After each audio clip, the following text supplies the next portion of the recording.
Yo soy como mucha otra gente. Empecé a leer muy joven y leía vorazmente. Tenía la ilusión de que algún día pudiera dedicarme a escribir. Finalmente la vida me llevó por el camino del periodismo, como pues muchos de ustedes saben. Pero me da mucho gusto hoy tener en este espacio, dentro de la Feria Internacional del Libro de Guadalajara, a una joven de 23 años, Joana Marcús, quien empezó una carrera literaria a los 11 años, que ha tenido un éxito muy importante y que, bueno, pues nos está trayendo hoy esta novela, Las luces de febrero, que es de hecho la cuarta novela dentro de una serie que se titula Meses a tu lado. Cuéntanos un poco primero sobre ti. ¿Qué te llevó a ser una escritora tan joven y cómo empezaste a escribir a los 11 años? Bueno, siendo muy honesta, cuando era muy pequeña no me gustaba leer. De Ajá. hecho, para mí los libros significaban estar de pie delante de toda mi clase, tener que leer en voz alta y para mí era el infierno absoluto porque tenía dislexia sin diagnosticar, Uf. entonces me trababa muchísimo, no sabía diferenciar los números unos de otros, era muy complicado y claro, hasta que no me la diagnosticaron a los 9 años no entendí que había un motivo detrás. Ujú. Y a raíz de ahí me recomendaron leer 30 minutos cada día, más o menos. Me regalaron el primer ejemplar el primer tomo de Harry Potter Mm. y descubrí un poquito que de alguna manera la lectura también se puede disfrutar, no está solo hecha para aprender. Y creo que se me abrió un mundo nuevo. Descubrí Internet también en esa época y vi que había mucha gente que escribía teniendo mi edad. Ujú. Entonces me pregunté, si ellos lo hacen, ¿por qué yo debería estar avergonzada? ¿Por qué no podría intentarlo? Y hasta aquí hemos llegado. Bueno, pero has tenido de hecho una carrera espectacular. ¿Qué fue lo primero que escribiste y que diste a conocer, que le entregaste al público, me imagino que a través de internet? Pues las primeras historias eran como relatos cortos de cosas que se me iban ocurriendo, pero el primer libro así como tal, ya estructurado, con sus capítulos, con sus tramas, con sus personajes, creo que fue a los 14 años que escribí una trilogía, la trilogía Fuego de ciencia ficción, y me gustó tanto que desde entonces no pude parar y probé diferentes géneros, probé romántica contemporánea como estos libros, por ejemplo, Ujú. probé fantasía, paranormal y creo que cuando te gusta no puedes detenerte. Meses a tu lado, cuéntanos de la serie. ¿Cómo la concibes? ¿La concebiste como serie o empezaste a escribir la primera novela y después fue creciendo? Creo que el encanto de todos los libros es que nunca sabes hasta dónde van a llegar. Ujú. En principio sí que iba a ser solo un libro y ni siquiera tenía muy claro que quisiera escribirlo. Tengo tantos borradores que no sé muy bien cuál de todos ellos va a llegar a algún punto. Y en este caso sí que tenía bastante claro lo que quería transmitir de alguna manera. Tenía claro que en ese momento era 2015, una cosa así, yo debía tener 15 años, 16, y todas las novelas juveniles estaban como muy estereotipadas de alguna Ujú. manera. El protagonista siempre era un chico con problemas de pasado que trataba muy mal a todo el mundo. La protagonista siempre era una chica sin mucha personalidad que se dejaba guiar mucho por la personalidad de él. Entonces me gustaba tener esos dos estándares de personaje, pero de alguna manera darles un motivo, ¿no? Y decir, bueno, sí, la chica tiene poca personalidad, poca capacidad de decisión, pero es por un motivo, es porque le ha pasado todo esto y en base a eso ir creando una historia.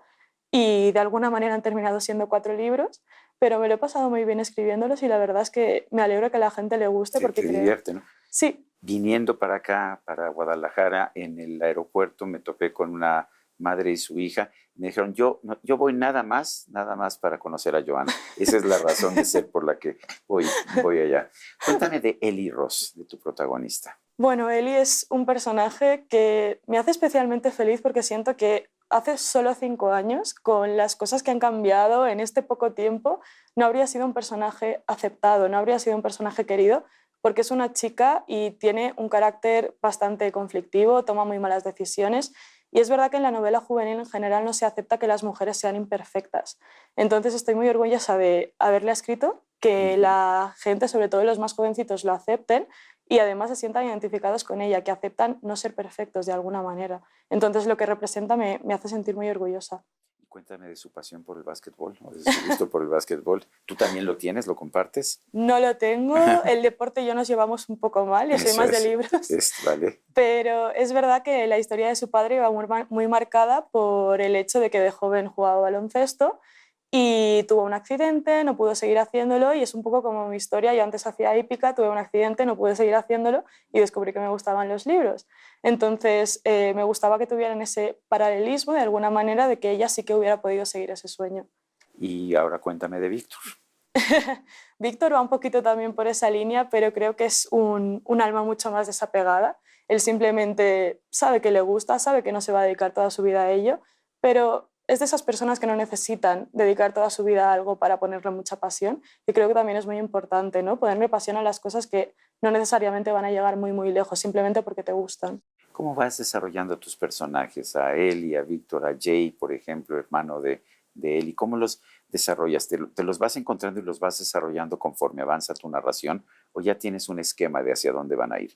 Tengo un esquema más mental que escrito. Me gusta saber más o menos por dónde quiero que tiren, pero sí que me gusta que de alguna manera ellos me guíen dentro de la historia, como no saber qué va a pasar ahora mismo, porque siento que así es una manera de engancharme a mí misma al libro, como de ser mi propia lectora y querer ir al próximo capítulo cuanto antes para descubrir qué está pasando.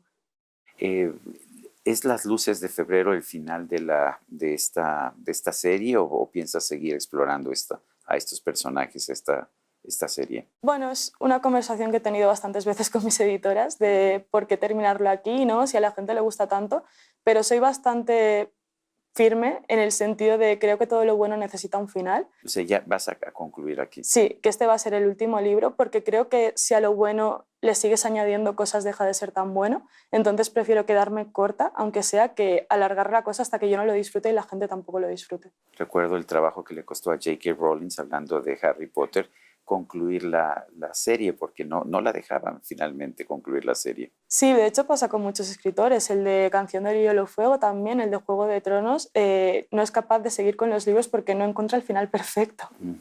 Bueno, y final perfecto me imagino que nunca puede haber. ¿Qué estás soñando ahora? ¿Qué tipo de novelas estás soñando? ¿Qué te gustaría hacer en los próximos 5 años, 10 años en materia de literatura?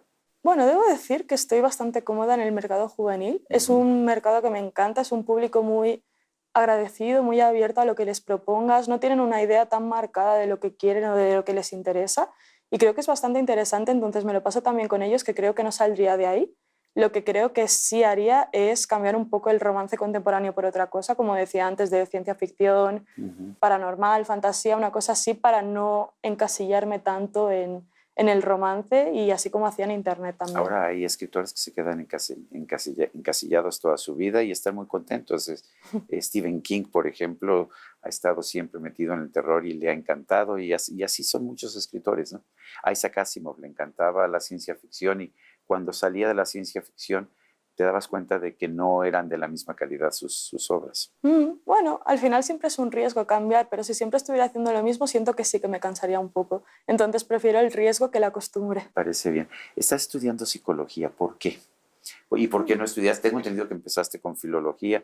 ¿Por qué no filología, letras? ¿Por qué psicología? Bueno, en el instituto en España tienes que elegir si quieres hacer científico, letras, tienes que elegir un poquito por qué camino ir. Entonces, si eliges uno, te meten mucho en la cabeza que después en la universidad tienes que seguir por ese camino. Entonces, a mí las matemáticas no se me daban bien por la dislexia y porque no me gustaban también en general. Y elegí letras, entonces la única carrera que me llamaba la atención en esa rama sí que era filología, pero me di cuenta de que tampoco me gustaba tanto como para dedicarle tantos años de mi vida y decidí arriesgarme un poquito y probar con psicología y creo que fue un acierto porque me gusta mucho más. Es una carrera que siempre me ha llamado la atención, me gusta mucho saber por qué la gente se comporta de la forma que se comporta, los motivos más allá de lo que hacemos y lo que pensamos y lo que sentimos. Y creo que como escritora también me aporta muchísimo. Hace que los personajes sean mucho menos lineales y mucho más dimensionales. ¿Tus compañeros saben que eres una escritora famosa? Nunca le hemos hablado. Yo no sé, no hablo de libros con ellos, pero creo que sí saben, supongo, ¿no? Al final ves tu nombre, siempre te buscas un poquito a ver con quién vas a clase o cuando coincides en un proyecto y es fácil de encontrar. Sobre todo cuando das tu Instagram o cosas así, hay una explicación al lado. ¿Ha sido la dislexia, porque además es un tipo no sé si es enfermedad o condición, me imagino que es una condición, Sí. pero mucha gente no la entiende, la gente no entiende, piensa lo peor de quien no tiene capacidad o quien no puede leer de corrido. particularmente en voz alta. Mm. ¿Te afectó eso? ¿Ha sido un obstáculo para tu trabajo ahora? Creo que ahora mismo no, aunque sí que cuando empecé estaba un poquito más nerviosa, sobre todo en las entrevistas y demás, Ujú. porque es verdad que me trabo mucho hablando. A veces, Pero eso es otra cosa que la dislexia, ¿no? Sí. claro, sí, pero una cosa lleva a la otra, entonces me costaba un poquito aceptar, hablar en público. Ahora sí que me he soltado un poco más, pero me afectaba sobre todo a la hora de escribir, porque si estoy más de una semana sin escribir o una semana sin leer, sí que noto mucho el cambio, noto que me cuesta muchísimo. Y, por ejemplo, cuando te pasan la maqueta de un libro ya con las correcciones y demás, me cuesta mucho ver el error al lado de la Claro. palabra correcta, entonces sí que necesito machacarme un poco a mí misma para mantener el ritmo. ¿Te ves a ti misma como novelista el resto de tu vida? ¿Te gustaría que esa fuera tu profesión de toda la vida? Bueno, es un sueño muy bonito. Pues es un sueño bonito, maravilloso. Sí, ojalá que sí, me gustaría mucho. Me gusta también la psicología, pero si tuviera que elegir entre ejercer de psicóloga y ser escritora, sí que me quedaría con escritora. Pero supongo que la psicología sí te sirve Mm. para hacer tu trabajo. Como yo siempre he dicho que a mí la filosofía, yo estudié filosofía, me ha ayudado muchísimo en mi trabajo periodístico, en mi trabajo profesional. ¿Sientes que te ayuda la psicología? Sí, te ayuda a dar unos matices a los personajes que quizá de otra manera no habrías podido alcanzar. Ujú. Entonces creo que hace la historia mucho más real. Y de hecho me he dado cuenta, ahora que estoy sacando los libros de internet para publicarlos, que los reescribo, de que de pequeña intentaba transmitir cosas que tampoco entendía muy bien y ahora con los conocimientos que me da la universidad puedo estructurar mucho mejor, puedo explicar mucho mejor y reflejar mucho mejor. ¿Cómo escribes? ¿Escribes en un ordenador, en una computadora, como le decimos aquí en México? ¿Escribes a mano y lo pasas después? ¿Cómo es tu día de trabajo? No, en eso soy muy generación Z y sí, Sí, ordenador, ordenador siempre, siempre. sí, así es. Sí, las Corriges sobre notas. la pantalla también. Sí, las notas sí que es verdad que las tomo en un cuaderno aparte. Me gusta más escribirlas a mano porque siento que se me quedan más Ujú, grabadas que cuando escribo en un ordenador. ujú. ¿Y nunca has tratado de escribir a mano? ¿O eso es completamente de otras generaciones? Para mí ya ha quedado un poco desfasado, Sí. pero creo que sería muy interesante, ¿no? Tiene que darle mucho más sentimiento, tiene que ser como mucho más personal escribirlo con tu puño y letra.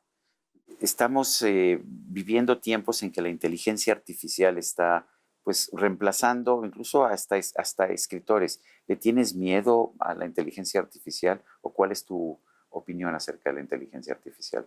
Miedo es una palabra Muy fuerte. fuerte. No diría que miedo, pero sí que me da mucha lástima ver, sobre todo en artistas, en dibujantes, en ilustradores, como si se les están comiendo un poco el terreno. En escritores siento que todavía no ha dado tan fuerte, Ujú. pero sí que siento que va a llegar un punto en el que nos daremos cuenta de que la inteligencia artificial solo es un constructo de cosas ya creadas. Si tú quieres algo nuevo, algo que te salga de las entrañas, de dentro, necesitas una persona. Podrás crear un texto que esté bien, que esté estructurado, que tenga sentido, pero nunca va a tener el mismo sentimiento y la misma emoción que cuando lo escribe una persona de su propia experiencia o de su propia cabeza. Pues Joana Marcús, escritora de 23 años, lo recalco porque me parece de hecho maravilloso, un sueño para mucha gente. Yo quiero agradecerte haber estado con nosotros en la entrevista y habernos invitado a leer Las luces de febrero. No, muchas gracias por invitarme, de verdad. Y a usted, amigo televidente, que hace posible este programa, se lo agradezco también. Esto es todo por hoy, pero no se le olvide. Nos vemos la próxima.